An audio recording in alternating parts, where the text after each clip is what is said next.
Hello and welcome back to Comics Let's Talk. I'm Kevin Gibbon. Today on Comics Let's Talk, we're going to talk about Lost in Space versus Lost in Space. That's right, in celebration of Netflix's brand new series, which is bringing Lost in Space back. We're going to go back to the beginning, to 1965. No, to 1962. Because you see, John Robinson was not the first patriarch of the family Robinson that was lost in space. Long before the Irwin Allen television series, there came Gold Key Comics. Space Family Robinson was an original science fiction comic book series published by Gold Key Comics. It predates the Lost in Space television series. Both are loosely based on the novel and similarly named movies, The Swiss Family Robinson. While most fans of the TV series dismissed the comic for not being like the show, smart Lost in Space collectors are beginning to appreciate the historical connection. It also should be noted that while the TV series degenerated into a campy children's show, the comic remained serious throughout its run. From the Lost in Toys website, and incidentally we're using the Lost in Toys website and Wikipedia to talk about this topic today. In issue 14, dated October 1965, a letter appeared in the letter column which mentioned that Space Family Robinson would make a great TV program. The editor's prophetic reply was, "Many things turn up on TV, perhaps Space Family Robinson will too." Significantly, beginning with the next issue, the comic was renamed Space Family Robinson Lost in Space. This issue was dated January 1966, just a short time after the TV series premiere. Later, after the TV series was canceled, the comic changed its name, again becoming Space Family Robinson Lost in Space on Space Station 1. That was after the TV series went off the air. This change probably reflected the publisher's desire to avoid any association with the canceled show. Ironically, the characters in the comic at this time started to look suspiciously like the characters from the TV series. And of course, when it went into syndication, it became even more popular, which would boost the sales of the comic book, even though the comic book characters were not like the television series characters. In 1962, Gold Key Comics, formerly Dell Comics, a division of Western Publishing Company, began publishing a series of comic books under the title Space Family Robinson. The story was largely inspired by the Swiss Family Robinson, but with a space-age twist. The movie and television rights to the comic book were then purchased by noted television writer Hilda Boehm, who did the Cisco Kid. She created a treatment under the title Space Family 3000. In July 1964, science fiction writer and filmmaker I.B. Melchior began pitching a treatment for a feature film also under the title Space Family Robinson. There is a debate as to whether or not Irwin Allen was aware of the Melchior treatment. It is unknown whether Allen was aware of the comic book or the Hilda Boehm treatment. As copyright law only protects the actual expression of a work and not titles, general ideas, or concepts, in 1964, Allen moved forward with his own take on Space Family Robinson, with characters and situations notably different from either the Boehm or the Melchior treatments. None of the three treatments contained the characters of Smith or the robot, which ironically became the most popular aspects of the show. It was intended as a follow-up to his first successful television venture, Voyage to the Bottom of the Sea. Allen quickly sold his concept for a television series to CBS. Concerned about confusion with the Gold Key comic book, CBS requested that Allen come up with a new title. Nevertheless, Hilda Boehm filed a claim against Allen and CBS Television shortly before the series premiered in 1965. And it is important to note that Lost in Space was the only television series that Irwin Allen ever sold to CBS. Everything else was on ABC. A compromise was struck as part of a legal settlement. In addition to an undisclosed sum of money, Western Publishing would be allowed to change the name of its comic book to Lost in Space. Space Family Robinson was published as a total of 59 issues, from 1962 to 1982. The first issue was published in December 1962 with issue number 15, January of 1966. The Lost in Space title was added to the cover. The book's Silver Age, the second generation of comic artists by Daniel Ehrman, explains that when the Lost in Space TV series debuted in 1965, it was obvious that it was inspired, at least in part, by the comic book. But CBS, the network airing the show, had never acquired the license from Western Publishing. Rather than sue CBS or producer Irwin Allen, Western decided to reach a settlement that allowed them to use Lost in Space for the title of the comic book series. Since CBS and Irwin Allen licensed shows to Western or Gold Key Comics did not want to antagonize them. They did the shows Voyage to the Bottom of the Sea, Time Tunnel, and Land of the Giants all became Gold Key property.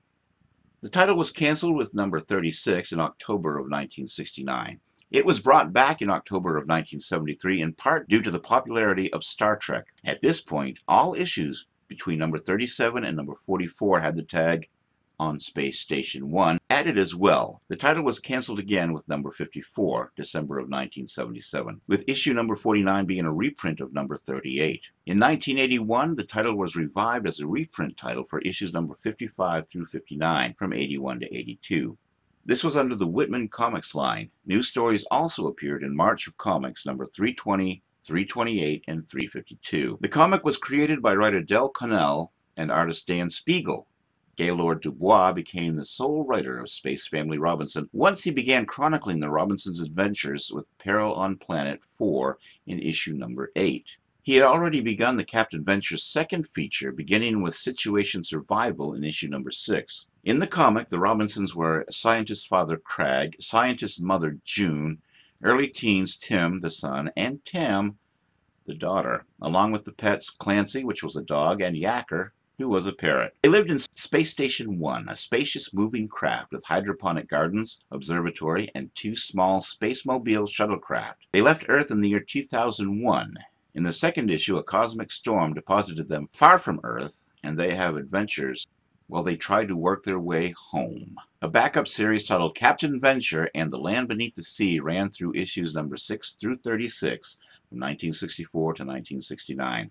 For some years, the Overstreet Comic Book Price Guide had a notion that famed Disney comic book artist-writer Carl Banks created the series. In fact, Barks did suggest a Swiss Family Robinson in Space comic to his editor Chase Craig in about 1960. But nothing came of it, and the subsequent series was originated by people who hadn't heard of Barks' concept, which would have been more adventure-oriented.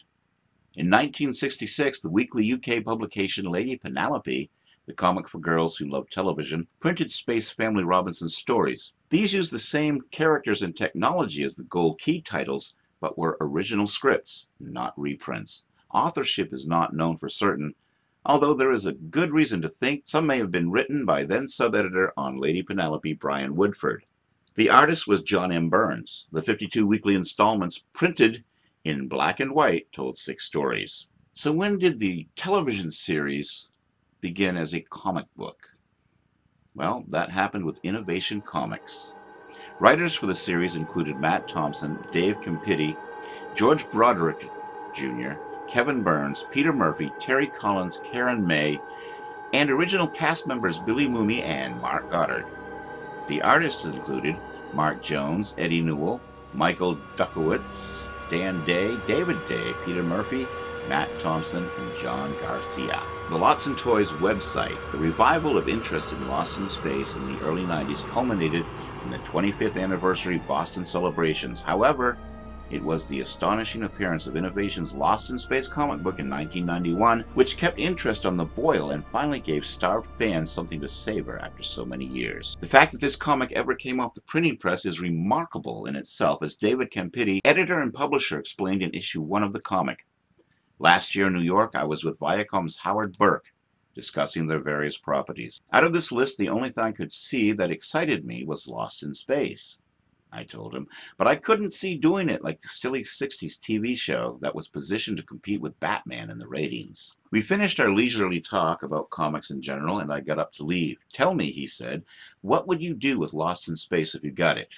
My answer, a sequence I thought up on the spot off the top of my head, is what you see printed as the first 3 pages of this issue. His response was, I don't see a problem with that, and the rest is history. Where so many others had tried vainly before, David Campitti had succeeded in performing a minor miracle. He had acquired the rights to legally produce a story based on the original TV series. Certainly one highlight of the new comic was the fact that Billy Mooney, who played Will Robinson in the original TV series, had accepted a position as a consultant writer. Bill had been a little skeptical when David Campitti first told him that Innovation acquired the comic book rights to Lost in Space, explaining, "I figured if DC couldn't do it and Marvel couldn't do it, then Innovation couldn't do it." In fact, Bill remained unconvinced until a month later when David Campitti gave him a copy of a signed contract between Innovation Publishing and Viacom. Despite all this, the comic got off to a rather shaky start. The premiere issue was widely criticized for having been printed too dark. Fortunately, this problem was soon rectified. Another criticism was that the comic was placing too much emphasis on the sexiness of the female characters. In the early issues, every opportunity to show the cleavage of Judy and Penny seems to have been exploited to the full. The pretty girl art was deliberately done to establish tension between Penny and Dawn.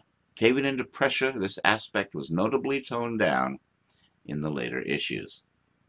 The comic book proved to be an instant success and soon became the flagship for Innovation. It had far exceeded all expectations. After the first year, David Campitti was able to proudly ask, "How does a non-superhero direct sales comic book sell out of a 66,000 copy print run?" Not too often in our estimation. In fact, fan reaction was so overwhelming that Innovation felt obliged to include a letter column to tackle some of the more insightful letters. David Campitti explained, "Simply put, we've received more mail on Lost in Space than all other books Innovation's published combined. Judging by the numerous letters published in the letter column, surprisingly many buyers of the comic didn't normally buy comics. They were simply drawn to it by the love of the TV series. Lost in Space was back, and what's more, it seemed here to stay." But was it? The first sign that things were not all rosy at Innovation came in issue 13, issue 1 of 12 in a proposed series by Bill Mumy titled Voyage to the Bottom of the Soul. We learned from this issue that David Campitti has left Innovation, the company he had founded 4.5 years earlier. His reasons hinted at possible financial problems. While I enjoy the writing, the discovering great artists, and swinging the license deals, I'm not enamored with preparing spreadsheets or reading P&L statements. I decided to look for something that would make me more comfortable. Co-editor George Broderick Jr. now took over all editorial responsibilities. As things turned out, only 5 more issues of the comic were to be published. Issue 18, which was part 6 of 12 in the story, would become the last. Months later, the true story behind the demise of the comic was revealed. Apparently, the Innovation staff were told on December 27, 1993, that December 31st is your last day. One of the original investors who had funded the startup of Innovation had called in his loan. Being the only secured creditor, he took over the assets of the company, including office furniture, backstock, and physical film of separated issues. To say fans were shocked and disappointed by the cancellation of the Lost in Space comic would be an understatement. No one was more disappointed than Bill Mumy, who had completed a 12-issue story, only half of which had reached the printing press. Since Lost in Space was left unresolved, I wanted to resolve it. So I had co-written the screenplay, which I took to CBS, and they wanted to do it. I then took it to 20th Century Fox. They wanted to do it. I took it to the cast. They wanted to do it. And then I took it to Irwin Allen. Kind of like, hey, we can't lose here. But Irwin didn't want to read it. Irwin didn't want to talk about it. He didn't want to go back to any of his past television projects. He was a big Oscar-winning filmmaker at that point in time, and he didn't want to go back to his TV stuff. So he basically said that if there ever was a time when he wanted to go back and do Lost in Space, either as a feature or as a television movie of the week, you know, it would be his script and it would be his idea, and he'd call my agents, and that would be that. And that was the last time I talked to Irwin, and that was, I think, 1980. And then I used some of those ideas from my script when I was writing the Lost in Space comic book. So I got to get some of it out. Well, this left a major story arc unresolved. A trade paperback entitled Voyage to the Bottom of the Soul was later published, completing the story. Other attempts to return Lost in Space include the Lost in Space movie that came out in 1998, directed by Stephen Hopkins and starring William Hurt, Matt LeBlanc, and Gary Oldman. Other attempts made to bring back Lost in Space include The Robinsons, Lost in Space from 2004. In late 2003, a new television series with somewhat changed format was in development. It was originally intended to be closer to the original pilot with no Smith, but including a robot and an additional older Robinson child called David, and Penny was just an infant. The pilot, titled The Robinsons Lost in Space, was commissioned by the WB Television Network. It was directed by John Woo and produced by Synthesis Entertainment, Irwin Allen Productions, 20th Century Fox Television, and Regency Television. In this adaptation, John Robinson was a retiring war hero of an alien invasion and had decided to take his family to another colony elsewhere in space. However, the ship is attacked by aliens. David is lost amidst it all, and the Robinsons, along with Dawn, are forced to escape in the small Jupiter 2 space pod of the mothership. The series presumably would have revolved around the family trying to recover David from the aliens. And it was not picked up among the network's series, confirmed later that year. And now comes the current incarnation, due on television, Friday the 13th. I don't know if that's a good date to start the series on, but it's going to be here. We'll see. I'm going to check it out. I hope you do too. On October 10th, 2014, it was announced that Legendary TV was developing a new reboot of Lost in Space for Netflix, with Dracula Untold screenwriters Matt Sazama and Burt Sharpless attached to write.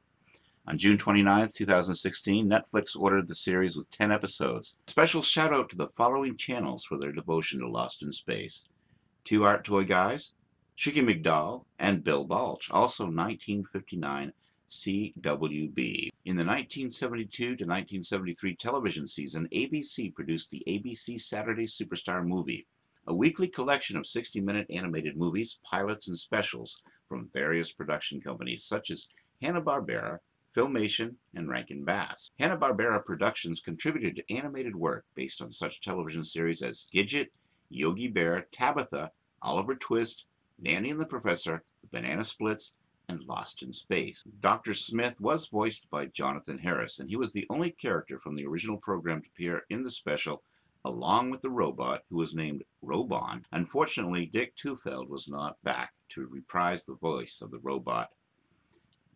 The spacecraft was launched vertically by rocket, and Smith was a passenger rather than a saboteur.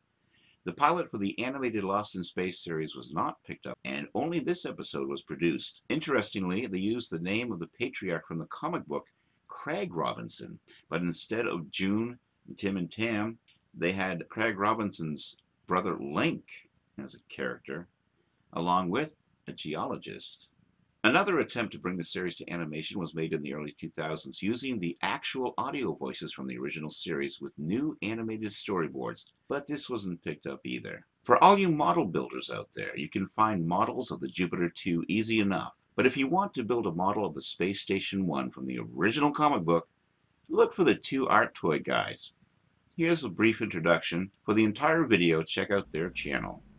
Space Family Robinson, Space Station 1. The spaceship that was in the comics. Really like the design. Wonderful. So I've done a model with shampoo bottles, cardboard, plastic domes. Got the little sun decks in there where they grew their vegetation and where they could relax. That's in the bottom of the shampoo bottle, as you can see. Overall, very pleasing shape. Perhaps these could have been a bit wider. In the comics you'll see they're a bit wider than this, but these are the best substitute we could find. Okay, so straight away in issue number 1 of the comic, you can see that the middle part of the space station is an octagon, a symmetrical octagon. There we are, 1, 2, 3, and then the two sides there, 4, 5, 6. So what we're going to do is use two of these shower cream bottles like that. They're transparent, so we can put the garden things in the top, the garden rooms, and the rest will cover and paint white and have some cardboard in the middle for the middle section. So this could be a really nice little model. Unusual, eh, Steve? Okay, so this is issue 22, and this has got some nice drawings of the space station in it, right at the start there, pulling away from an unstable star. And then here, some detail of the viewing area under the big dome. There's the telescope in the chair, and you can see the control panels here. So this obviously dips below the flat surface of the horizontal part of the space station. Is to cut the top off the bottle, and then we'll put some little wooden supports or legs inside the bottle like that to put the base onto. Give it some strength. Got a piece of wood here, very lightweight. And we'll cut the shape out of the octagon and put them in round like that. A strip of wood inside the bottle now. Got a screw through there, and then should be able to attach that on like that. And that'll give it some strength then.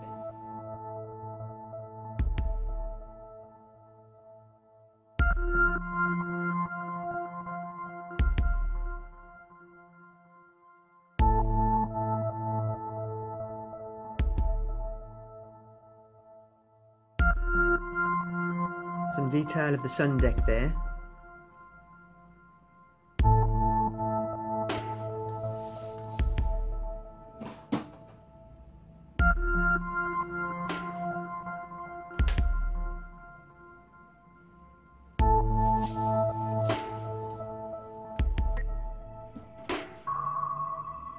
There's an unusual angle of the sun deck.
It always looks cool when this thing's landing on a planet, because it's just depicted as being so enormous and so unusual.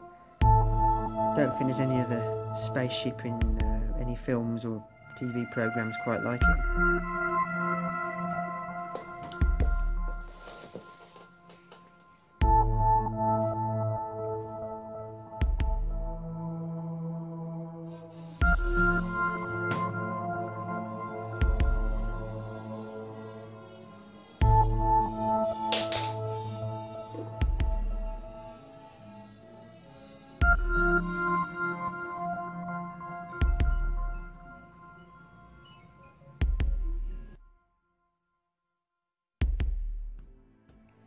This is issue number 21, and this has got something interesting inside it. In the questions and answers section that they often had, somebody asked about the dimensions of the ship, and it's given as 224 feet wide. The towers are 158 feet tall. The thickness of the main section between the towers is 40 feet. So that gives you some idea of the size of it. Yeah, it would have been amazing to have seen this done as a film, as a model in a film. And that's our look at Lost in Space, Gold Key Comics, Innovation Comics, and a brief history of the TV show, along with reboots, remakes, and the attempted remakes and reboots that happened throughout the years. We hope you enjoyed the show. This is Kevin Given.